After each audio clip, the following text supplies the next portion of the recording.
kesalahan yang biasa dilakukan oleh orang yang sholat.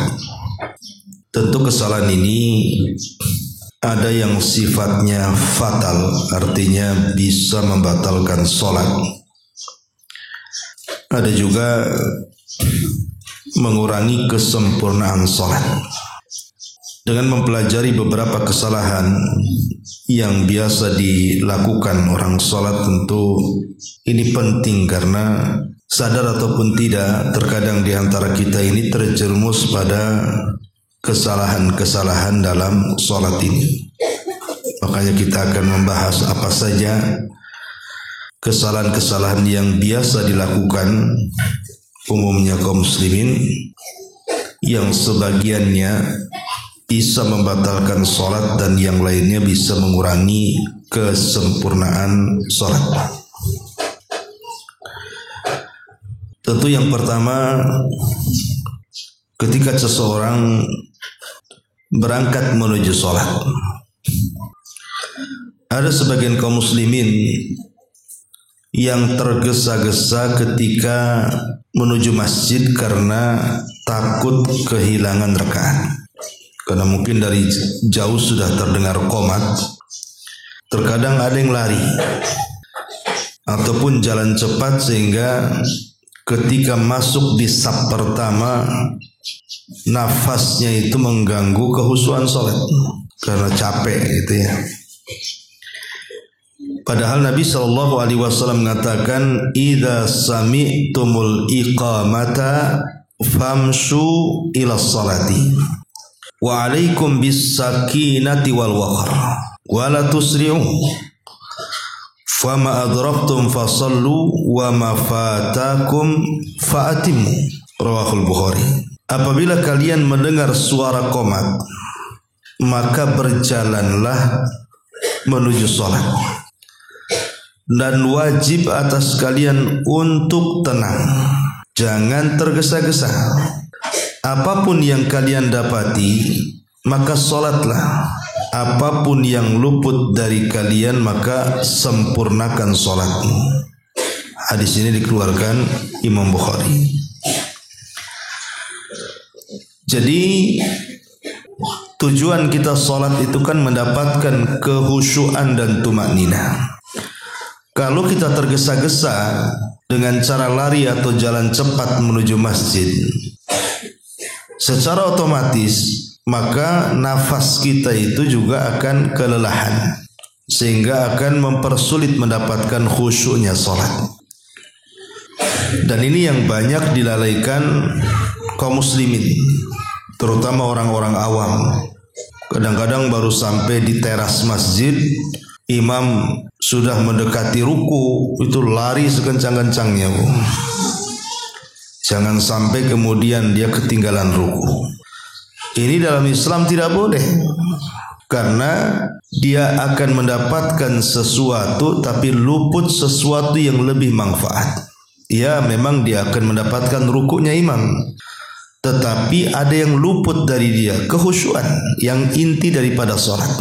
Karena sholat itu bukan mengejar rakaat, tapi mengejar pahala. Ini yang pertama, tergesa-gesa ketika mendatangi masjid.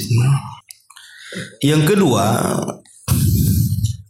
ketika masuk ke dalam masjid, dia tidak mau merapatkan saf. Padahal Nabi SAW sebelum sholat itu biasanya dia akan menghadap makmum. Kemudian Nabi SAW akan mengatakan, sawwu sufufakum fa inna taswiyatas sufufi min iqamatis salati. Kata Nabi SAW, rapatkan saf kalian, luruskan saf kalian, karena lurusnya, rapatnya saf-saf itu bagian daripada menegakkan sholat. Kadang-kadang ada sebagian makmum yang tak paham ucapan imam.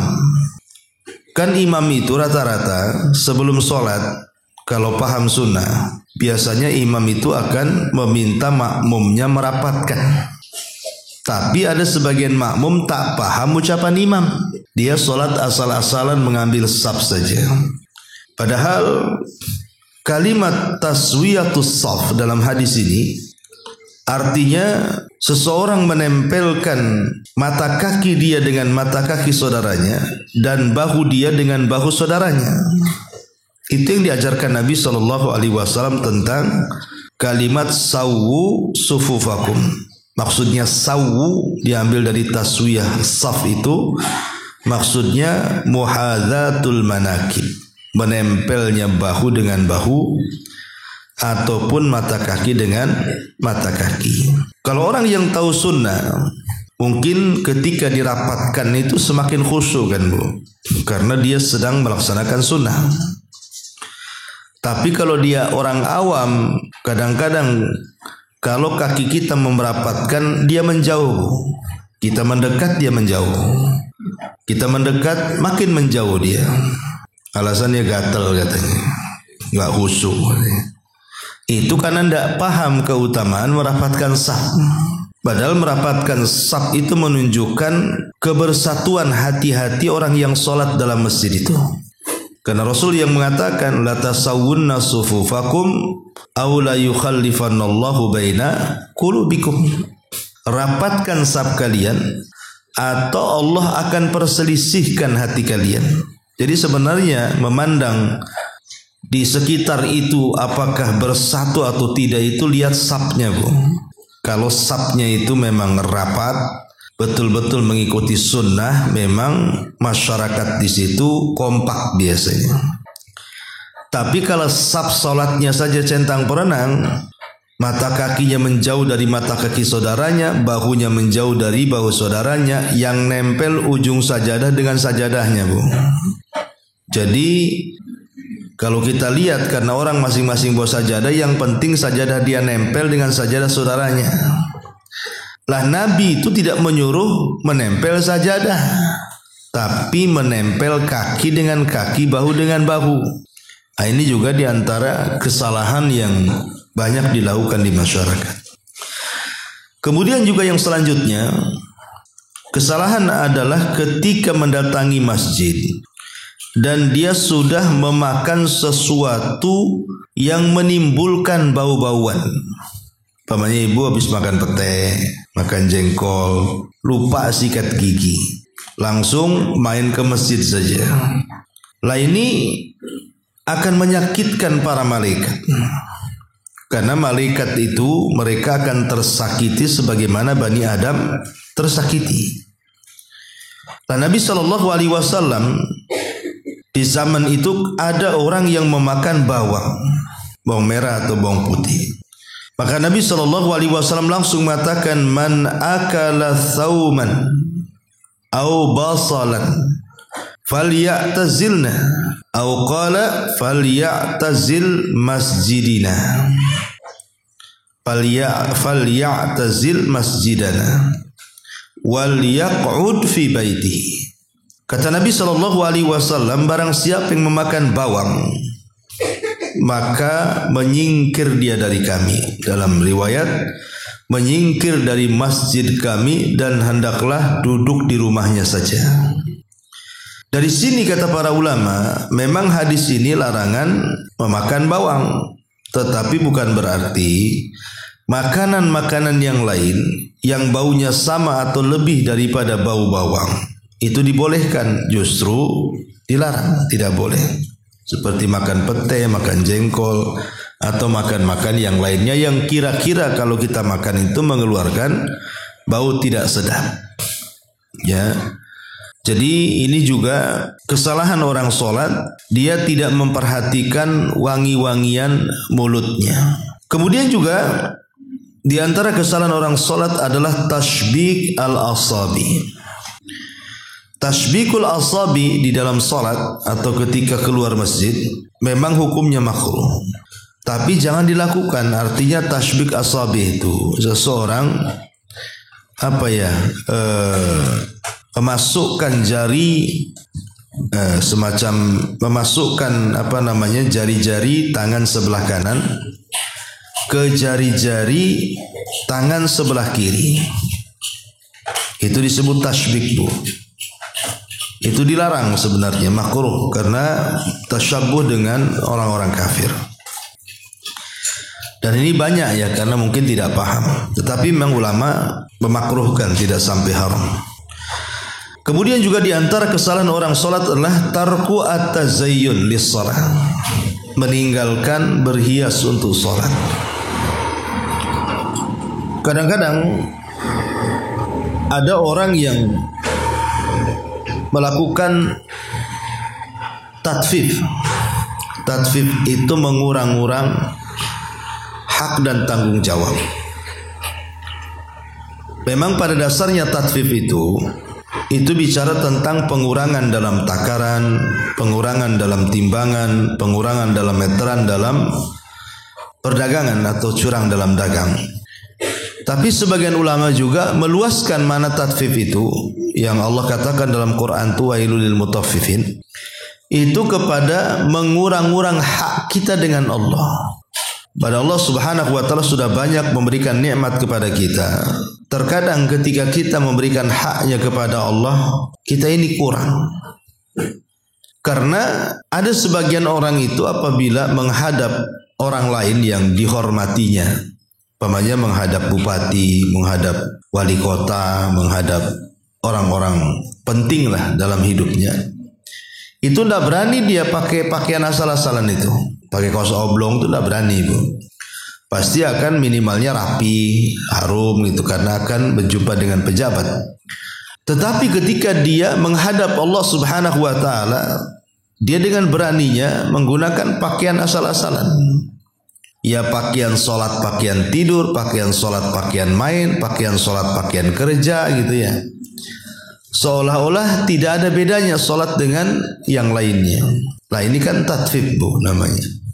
Ketika menghadap manusia dia sempurna penampilannya, ketika menghadap Allah tidak sempurna pula penampilannya. Bahkan cenderung meninggalkan menghias. Menghias itu artinya menggunakan pakaian yang layak dipakai. Karena kita akan menghadap Allah Subhanahu wa taala. Makanya kenapa ibu-ibu itu kan umumnya biasanya kan di rumah ada mukena kan, Bu. Ya ada mukena. Karena biasanya kalau orang awam itu mukena memang pakaian untuk sholat kan. Ya, tapi ada juga saya lihat di masjid-masjid itu mukena-mukena yang sudah lecek gitu ya. Udah kuning-kuning gitu ya. Kadang-kadang nggak paham tuh yang punya masjid, punya musola, harusnya kan dicuci atau diganti gitu. Tapi itu menunjukkan bahwa kalau bisa memang ada pakaian khusus untuk sholat, supaya terbedakan ketika kita menghadap Allah dengan menghadap manusia. Karena di antara kesalahan orang sholat itu adalah tarku at-tazayyun. Dia meninggalkan menghias. Pada Allah Subhanahu wa taala mengatakan, ya bani Adam, khudhu zinatakum inda kulli masjidin. Dalam surah Al-A'raf 31, wahai anak Adam, ambillah perhiasan kalian pada setiap kali kalian masuk masjid. Artinya pakaian yang layak. Tidak harus baru, bersih, layak. Karena kita akan menghadap Rabbul Alamin. Ini juga diantara kesalahannya. Kemudian juga diantara kesalahannya adalah al-istinadu ilal jidar aw amudi athna'il qiyami fi salatil faridati min ghairi udhrin. Di antara kesalahan orang salat adalah terkadang ada orang-orang salat itu dia sambil nyandar, sengaja salat cari tiang, nanti nyandar ke tiang, atau kadang-kadang kalau waktu subuh gitu nyandar ke kawannya pula, karena ngantuk, nanti kawannya ruku dia yang jatuh. Jadi kalau dia sanggup berdiri tidak boleh menyandar. Dalam salat wajib ya, Bu ya, kalau salat sunnah boleh duduk gitu ya, walaupun dia sanggup berdiri. Tapi sholat wajib itu berdiri itu rukun, dan sudah saya jelaskan bahwa berdiri dianggap bersandar itu dibolehkan itu. Kalau seorang bersandar yang dibolehkan itu. Kalau seandainya sandarannya hilang, maka dia tidak jatuh. Kalau sandarannya hilang dia tidak jatuh. Tapi kalau sandarannya sampai jatuh, kemudian dia ikut terjatuh, nah itu dia tidak sedang berdiri. Walaupun nampaknya berdiri, dia sedang menyandar.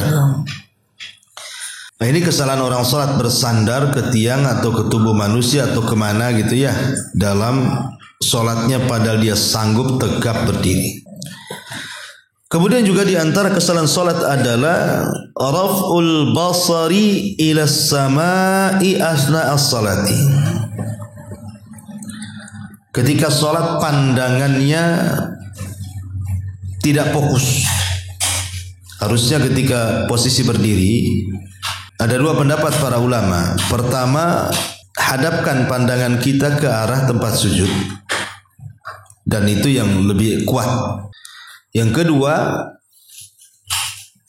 memandang ke arah kiblat. Jadi dalam posisi berdiri itu boleh dua pandangan. Pertama, arahkan ke kiblat atau arahkan ke tempat sujud. Takutnya di tempat sujud itu mungkin ada binatang-binatang, ada rayap-rayap yang bisa mengganggu ketika sujud kan. Jadi kita bisa menghindari. Tapi ada sebagian orang itu yang tidak fokus pandangannya, kadang lirik kanan, lirik kiri, kayak mau nyebrang. Ya. Ibu sedang sholat bukan sedang nyebrang, nggak perlu lirik. Kadang lirik ke atas, lirik ke bawah, lirik lah istilahnya. Maka itu haram hukumnya. Karena itu akan merubah kehusyuan kita, Bu. Seseorang kalau suka melirik-lirik, nanti kalau dia memandang sesuatu yang penasaran, maka dia akan pandang terus tuh.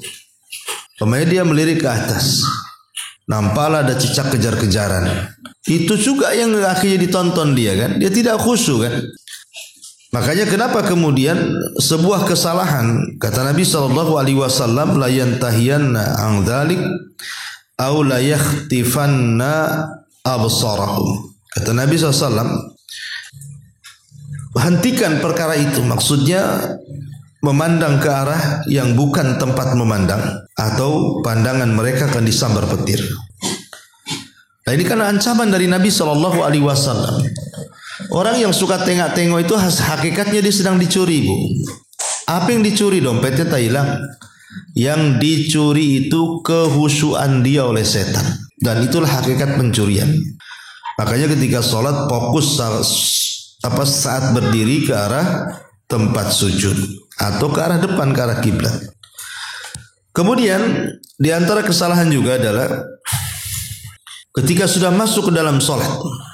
Seseorang ketika masuk ke dalam sholat adalah raf'ul ma'mum sautahu bil Quran wal adhkar fi salatil faridah. Ada sebagian makmum, umpamanya ibu jadi makmum nih, sholat jemaah. Kadang-kadang ada sebagian makmum itu yang mengeraskan bacaannya sehingga mengganggu orang sebelahnya. Waswis gitu ya. Nanti orang sebelahnya ngomong apa orang ini kan. Nah kadang-kadang mengganggu, Bu. Cukup bacaan itu yang mendengarkan kita saja. Gak perlu pamer-pamer ke tetangga. Jadi ada orang yang mengganggu dengan suara kita. Orang sebelah itu yang satu saf dengan kita terganggu dengan kencangnya suara kita. Jadi jangan sampai mengganggu orang lain. Kita pun kalau diganggu ketika sholat tidak bisa khusyuk. Umpamanya ibu sedang sholat, tetangga dangdutan. Kan kadang-kadang saking tidak khusyuknya mau baca Fatihah aja susah. Ya karena terkalahkan dengan suara. Kan tidak suka orang kalau diganggu itu. Maka kita juga jangan mengganggu. Nah ini juga diantara kesalahan kita ini jadi makmum kadang-kadang berisik. Ya, ini juga kesalahan sholat. Termasuk juga ketika ibu masbuk ini tidak langsung mengikuti imam. Pamannya imam sedang sujud atau imam sedang tasyahud, ibu datang deh. Itu tidak mau tuh, nggak mau cepat takbiratul ihram, kemudian ngikut-ngikut imam sujud ke atau ngikut-ngikut imam tasyahud. Akhir tidak mau. Alasannya apa? Rugi nggak dapat satu rakaat katanya. Dan ada orang yang merasa rugi, gerakannya katanya percuma karena tidak dapat satu rakaat. Kecuali kalau rukunya imam saya mau ikut katanya. Nah ini kan salah, Bu. Ibu ini salat mengejar rakaat atau mengejar pahala. Ingat dalam salat itu setiap gerakan dan bacaan itu ada pahalanya, Bu. Walaupun tidak dianggap satu rakaat. Anggaplah tidak dianggap satu rakaat.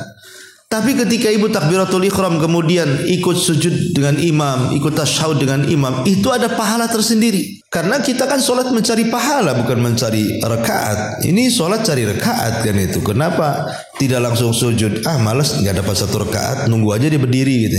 Ya, jadi ini juga kesalahan. Ya, kesalahan dalam sholat tidak segera gabung dengan imam. Padahal Rasul mengatakan apa? Fama adraktum fasallu. Apapun yang kau dapati dari imam, cepat sholat. Ya, jadi kita disuruh cepat bergabung. Ini juga diantara kesalahan-kesalahan sholat.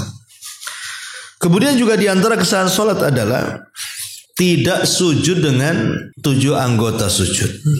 Maksudnya 7 anggota sujud itu tidak nempel. Ya betul, tangannya nempel, kemudian lututnya nempel, dahinya nempel, ujung kakinya pula diangkat. Nah ini nggak sah. Ataupun mungkin ujung kakinya nempel, lututnya nempel, tangannya pula diangkat. Jadi 7 anggota sujud ini harus nempel di bumi, baru dianggap sah sujudnya tuh. Bahkan kalau tidak dilakukan, inilah yang bisa membatalkan sholat. Bukan hanya makruh haram, tidak. Ini bisa membatalkan sholat kalau anggota sujud tidak nempel di bumi. Nah ini juga kesalahan sholat. Termasuk ketika sujud bu, ada orang yang sujud itu seperti duduknya anjing. Jadi sikutnya tidak diangkat, justru sikutnya dilabuhkan di bumi. Bahkan kemudian sikutnya itu sampai tidur di bumi, menempel ke bumi. Maka Nabi SAW melarang, karena kata Nabi SAW, i'tadilu fis sujudi wa la yabsutu ahadukum dhira'aihi imbisatal kalbi. Kata Nabi SAW, i'tadilu, i'tidallah kalian ketika sujud, artinya tenangkan dalam sujud kalian. Dan jangan kalian sujud seperti duduknya anjing. Duduknya anjing itu kan biasanya antara tangan sampai sikut atau ukuran hasta itu biasanya dilabuhkan kan bu, menempel di bumi. Nah, itu kan anjing duduk lah seperti itu. Lah karena kita disuruh menyelisih anjing dalam sujud kita disuruh mengangkat sikut, dijauhkan dari lambung dan tidak ditempelkan ke bumi. Karena itu menyelisihi binatang masalahnya. Nah ini saya lihat banyak biasanya orang yang melabuhkan tangan sampai sikut ke bumi dan menyerupai duduknya anjing itu biasanya orang yang malas biasanya. Atau dia tidak tahu hukumnya. Kalau dia tahu hukumnya tidak mungkin melakukan itu. Nah, ini juga diantara kesalahan sholat. Kemudian juga yang fatal itu, kesalahan sholat adalah makmum mengikuti imam. Tapi, ada tapinya bu. Terkadang dia duluan sebelum imam. Imam belum ruku, dia sudah ruku. Imam belum bangkit, dia sudah bangkit. Karena ada orang-orang kayak gitu bu. Sebenarnya yang imam siapa? Ya, yang di belakang ke yang di depan. Kalau memang imam yang di depan harusnya diikuti setiap gerakannya. Jangan nunggu ruku sebelum imam ruku. Jangan nunggu itidal sebelum imam itidal. Jangan nunggu sujud sebelum imam sujud. Harusnya begitu. Tapi ada sebagian makmum itu imam baru sujud dia sudah ngangkat kepala. Nanti imam ngangkat kepala dia pula sujud. Nah ini aneh ya. Jadi dia tidak menghargai imam sebagai imam dia dalam sholat. Nah ini kesalahan yang fatal di masyarakat. Kadang-kadang mendahului imam dan ini batal sholatnya bu. Ya kalau ada orang yang mendahului imam bisa membatalkan sholatnya. Termasuk juga kesalahan dalam sholat itu adalah tidak tumak nina. Gerakannya terlalu cepat. Entah apa yang dikejar-kejar dia. Kadang-kadang ada orang sholat itu belum ruku sempurna sudah itidal, belum itidal sempurna sudah sujud, belum sujud sempurna sudah duduk di antara dua sujud. Begitu sampai selesai dari awal. Sehingga sholat itu sangat singkat. Kalau singkat padat enggak, ini singkat tak padat gitu kan.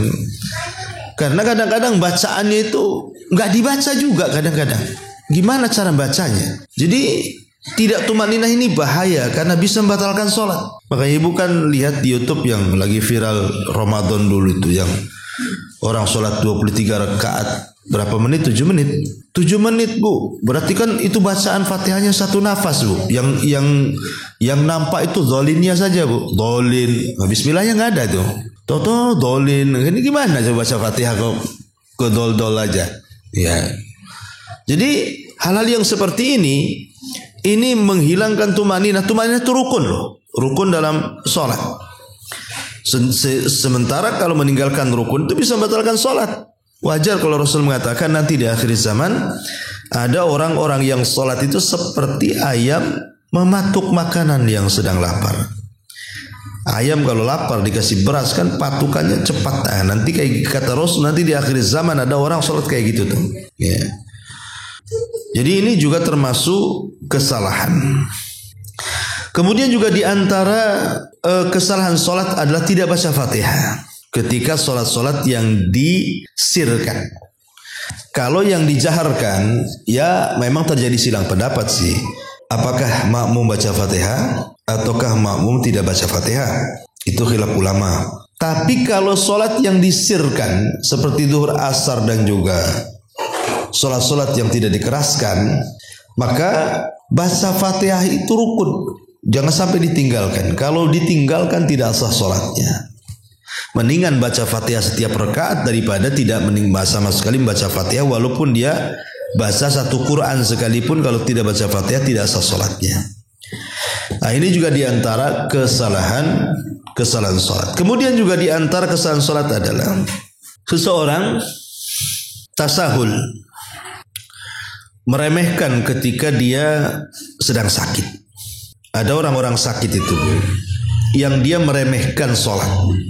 Ya kita tahu dia sedang sakit, tapi bukan berarti kemudian karena sakitnya dia tidak berusaha untuk sholat dengan cara yang baik. Ada orang sakit itu asal-asalan sholatnya. Walaupun dia sakit, dia harus berusaha memberikan ibadah yang terbaik kepada Allah. Nah, makanya kenapa dalam hadis itu Rasul mengatakan ada pilihan-pilihan. Kalau sanggup berdiri, gak sanggup duduk, gak sanggup baring gitu ya. Tapi bagaimanapun sesakit apapun seseorang itu tetap ketika dia hendak sholat berikan terbaik dengan cara apapun, entah berdiri, entah duduk, entah berbaring. Ya. Ini penting. Kemudian juga di antara kesalahan orang sholat adalah yang banyak dilakukan juga termasuk tarku tasbih fi sujud. Tidak membaca apa-apa dalam sujud. Ya sujud tapi tidak ada yang dibaca. Diam aja. Tengok imam bangkit, kita ikut bangkit. Imam sujud, kita ikut sujud. Ini juga kesalahan dan itu banyak di masyarakat. Mungkin karena tidak hafal atau memang karena tidak paham, wallahu alam. Padahal bacaan dalam sujud atau ruku itu kan wajib, Bu. Ya memang lupa, cukup sujud sahwi. Tapi kalau ditinggalkan secara sengaja bisa batal sholatnya. Kalau dia sengaja tidak membaca subhana rabbiyal a'la itu jelas bisa membatalkan sholat, Bu. Kecuali kalau dia tidak paham dan lain lagi. Ya. Ini juga diantara kesalahan sholat. Ya. Termasuk juga kesalahan sholat adalah tidak adanya tumakninah dalam ruku ataupun sujud. Padahal di dua tempat itu sangat penting kita untuk berlama-lama. Ketika ruku, ketika sujud itu kan di situ harusnya berlama-lama kita. Karena dalam ruku kita sedang mengagungkan Allah, dalam sujud di situ ada waktu doa. Harusnya dilama-lamain. Ya. Nah, ini juga termasuk kesalahan sholat. Kemudian juga banyaknya bergerak, Bu, dalam sholat itu. Ada orang ketika sholat tuh macam-macam. Entah mainin kancing dia, ya, ketika ruku tiba-tiba tangannya jahil mainin kuku kaki dia gitu ya. Atau kalau laki-laki yang punya janggut dia mainin janggutnya. Pokoknya ada saja yang dilakukan ketika sholat itu yang bukan gerakan sholat. Ini kan bahaya, ya bisa sampai membatalkan sholat ya. Kalau dia banyak bergerak dari gerakan-gerakan yang bukan bagian daripada gerakan sholat. Termasuk ketika salam, ada orang yang mengangkat tangan, Bu, membuka tangan. Jadi salam ke kiri, salam ke kanan, nanti tangan kanannya yang sedang ngepal di lutut dibuka. Nanti ketika salam ke kiri, tangan kirinya dibuka. Ada nggak, Bu, yang kayak gitu? Nah, ini nggak ada sunnahnya kayak gitu. Ya, jadi tidak ada sunnahnya harus mengisyaratkan dengan kedua tangan ketika salam itu. Yang paling penting adalah ucapannya. Assalamualaikum. Assalamualaikum warahmatullahi. Itu ucapannya, itu rukun. Adapun isyarat dengan wajah ke kiri ke kanan itu sunnah saja. Seandainya pun ibu diam saja tapi ibu mengucapkan salam, sah solatnya. Apalagi kemudian sampai mengisyaratkan tangan, itu tidak ada contohnya. Kenapa? Karena ada hadis yang melarang. Kata Nabi SAW, ma sya'nukum tushiruna bi aidikum ka'annaha udhunani khayli syums. Kata Rasul, apa gunanya kalian mengisyaratkan tangan-tangan kalian seperti ekor-ekor kuda, kata Rasul. Justru kata Rasulullah, idza sallama ahadukum falyaltafit ila sahibihi, mengucapkan salam cukup wajahnya diarahkan ke kiri atau ke kanan, bukan isyarat tangannya, kata Nabi. Jadi justru ada larangan, tidak boleh mengisyaratkan dengan tangan ketika salam. Kalaupun mengisyaratkan dengan pipi kita, menengok ke kiri dan ke kanan. Ya, jadi ini juga diantara kesalahan sholat. Ataupun ketika takbir, meletakkan tangan di lambung. Harusnya kan dia di dada atau di bawah dada, di atas pusar. Adapun hadis yang meletakkan di bawah pusar memang lemah gitu ya. Tapi ada juga yang kemudian meletakkan di pinggir, di lambung. Nah itu tidak ada sunnahnya. Ya sebenarnya sah-sah saja sholat. Cuman kan maksudnya Rasulullah SAW tidak pernah meletakkan tangan di lambung.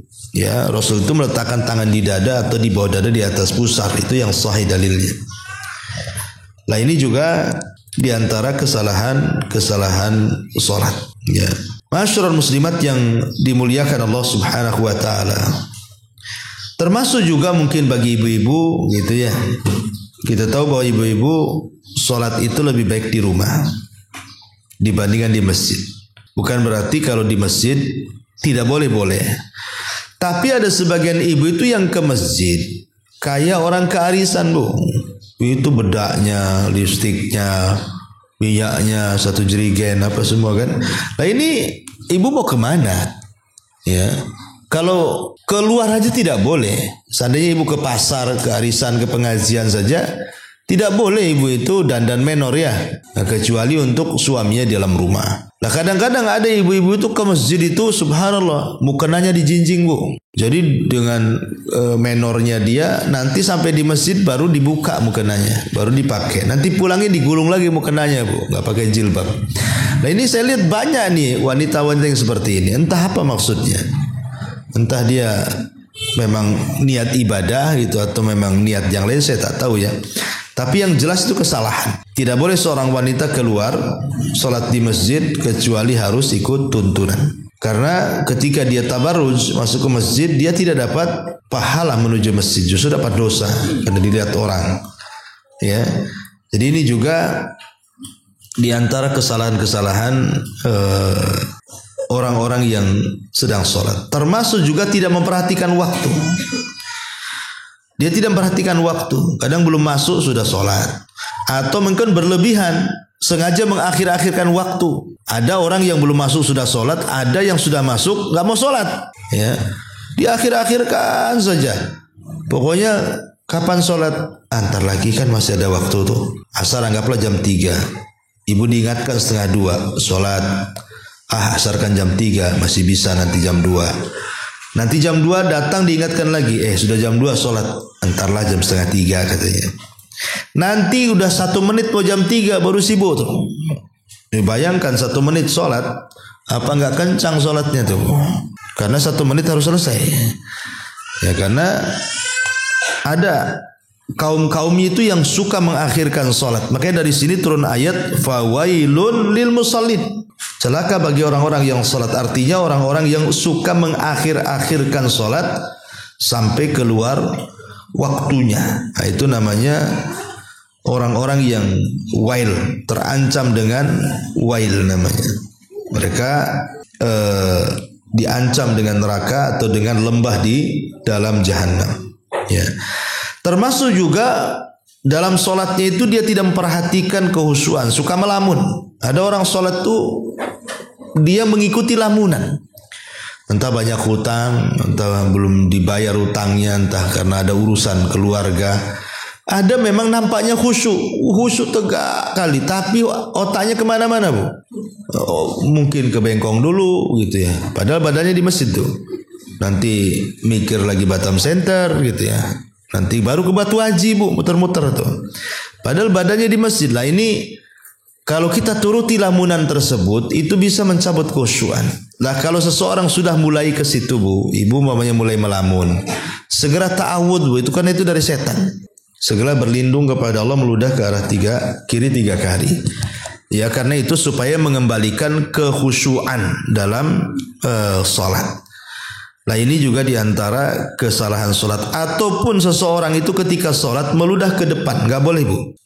Bapak ibu lagi batu dehem, toto terkumpullah dahak ataupun ludah kan bu ya. Maka ibu tidak boleh meludah ke arah depan. Kata Nabi SAW. Ya, Rasul melarang, tidak boleh seseorang meludah ke arah depan ketika sholat ya. Kalaupun harus meludahkan karena tidak enak ditelan, maka ludahkan ke arah kiri. Pamannya ibu jilbabnya sebelah kiri ya sudah, ditampung jilbabnya gitu ya. Karena tidak bawa tisu, tidak bawa apa. Kalau bawa tisu, ibu harus arahkan dulu wajahnya ke kiri baru ditampung oleh tisu. Jangan ketika menghadap kiblat ibu tampung di tisu. Karena tidak boleh, ada larangannya. Ya, tidak boleh menghadap, meludah ke arah depan itu. Nah, ini juga diantara kesalahan-kesalahan orang sholat dan banyak lagi. Ya.